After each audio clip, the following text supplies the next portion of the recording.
এই সব কিছু মাথা থেকে ঝেড়ে ফেলে দে মা। ম্যাডাম, ওই শালা একটা বাটপার, দেখছেন না?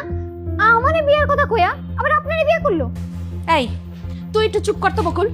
উচিত কথা আর বাত নাই চাচি। আল্লাহর কাছে শুকরিয়া করেন, এমন একটা বাটপারের হাত থেকে আল্লাহ আপনাকে বাঁচাইছে।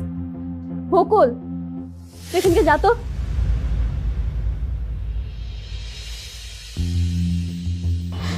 মনটাকে একটু শান্ত কর মা। এভাবে ভেঙে পড়লে তো চলবে না। নিজেকে শক্ত করে পৃথিবীর সাথে যুদ্ধ করে বাঁচতে হবে। পারছি না তো মা, এত সহজ না। কত চেষ্টা করতেছি এই মানুষের জন্য থেকে বের হওয়ার জন্য, ভাবছি না।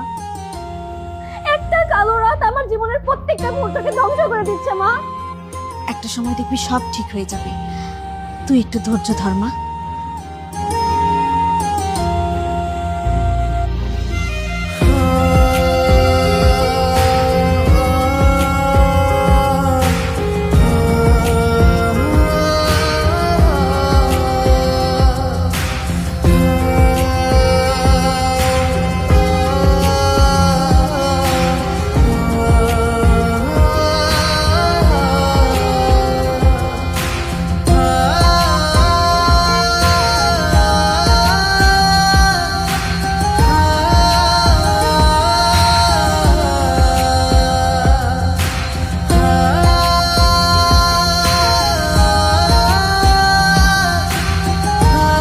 না, ওরা আসলে হয়েছে কি, আমি আবার হাতে লুঙ্গি